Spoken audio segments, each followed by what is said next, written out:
So Europe has about 1 million square kilometers of the world's 6 million square kilometers. So you see the global peatland map here. It's a bigger part of it. And peatland has a long history of peatland studies and peatland use. On the screen, you see probably the oldest painting of a peatland in Europe by Albrecht Dürer in 1495. The first scientific book on peatlands was published a really long time ago in the Netherlands. It was a topic taught at universities already in the late 19th century. So indeed a long history. In 2017, we could finish the work on a comprehensive book about peatlands and mires in Europe. It's called Mires and Peatlands of Europe. And it was a joint work of 49 countries, regions in Europe with more than 130 national authors. And one of the results, one of the products was the European peatland map, which you can see here on the screen. It was a compiled map from all the different country data sets. Europe is very rich in mire diversity. We have 10 very different nice mire regions and 52 subregions in Europe. Only 16% of the peatland area are actually located in protected areas, and often this does not equal protection. And the map shows in red peatlands outside protected areas and in blue peatlands inside protected areas.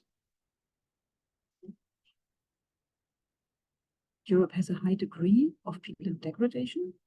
25% of the total area are degraded. In the EU, it is even 50%. And in several countries like Germany, it is more than 90%. And Europe is one of the 2 global peatland greenhouse gas emission hotspots. You can see here on the cumulative chart, the biggest one, Indonesia, followed by the European Union. And within the European Union, on the bottom part, it's Germany with the highest emissions, followed by Finland, Poland, Ireland, and many other countries in Europe. But we can also now identify actually where the emissions come from. So a map of peatland greenhouse gas emissions from the European Union is under preparation. And you can see it here. It's, for example, in the red, you see the hotspots of emissions. The main cause of the emissions is drainage, as you all know, drainage for agriculture.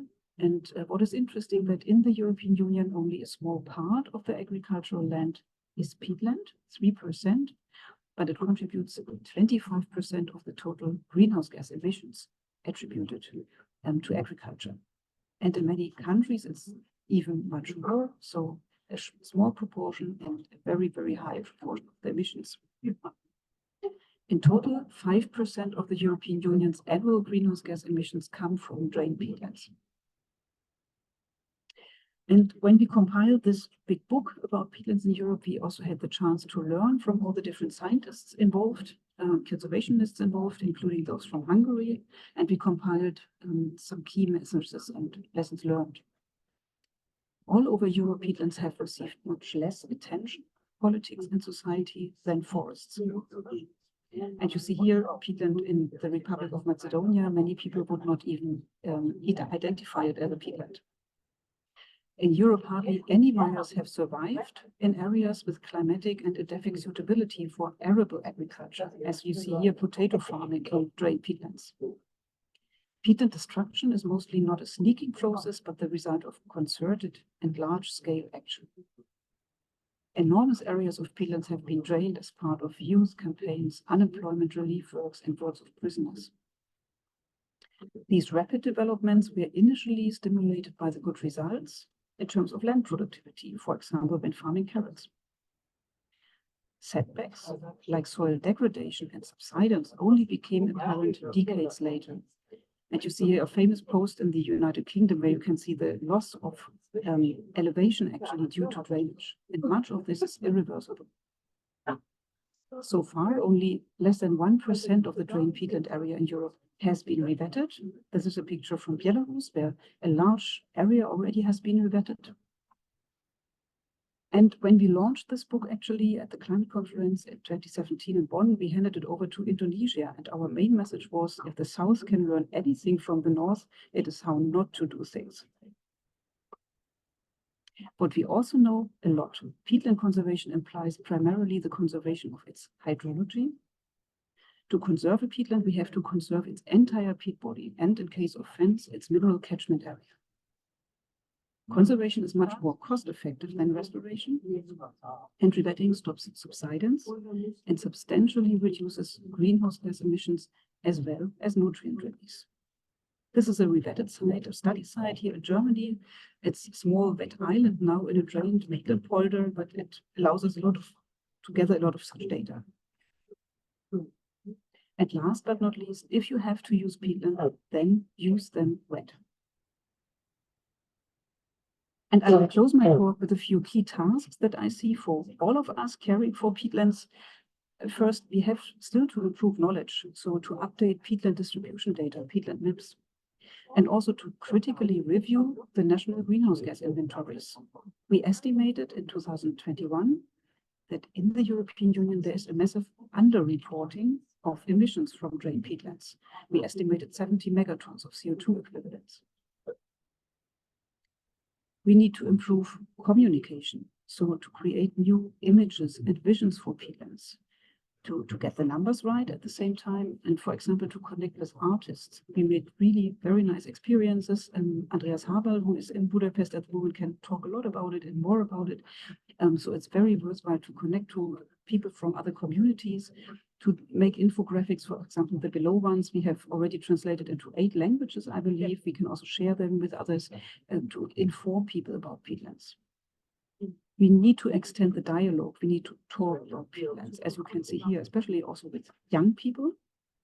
In 2015, we started the German peatland dialogue, and we have now extended it to model regions. We do landscape walks outside, field days. A waterworks for the future has been started. So it's especially important with farmers and with young farmers. We also need to translate our societal objectives to peatlands. So a key objective is to achieve the 1.5.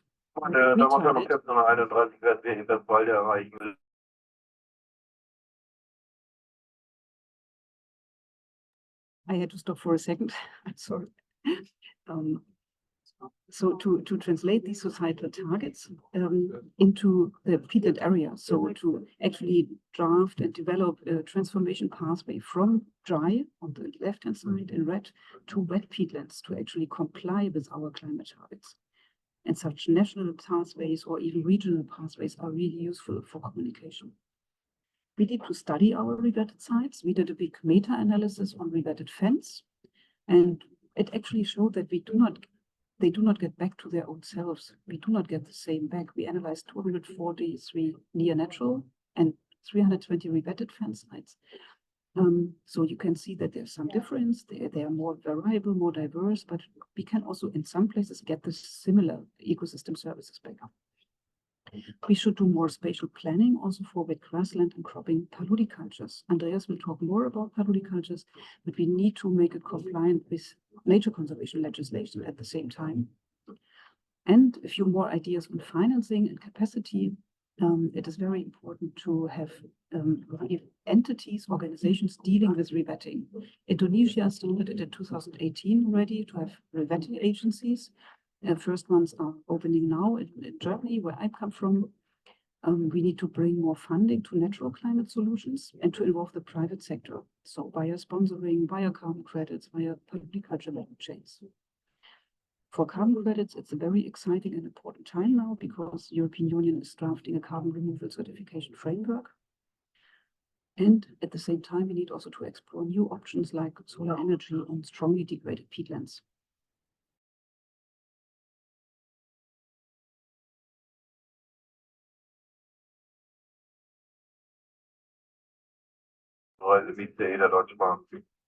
And my last slide, we need to engage and shape European Union policies for peatlands. So the common agricultural policy is important, the carbon framework, and of course the nature restoration law we are all probably concerned about.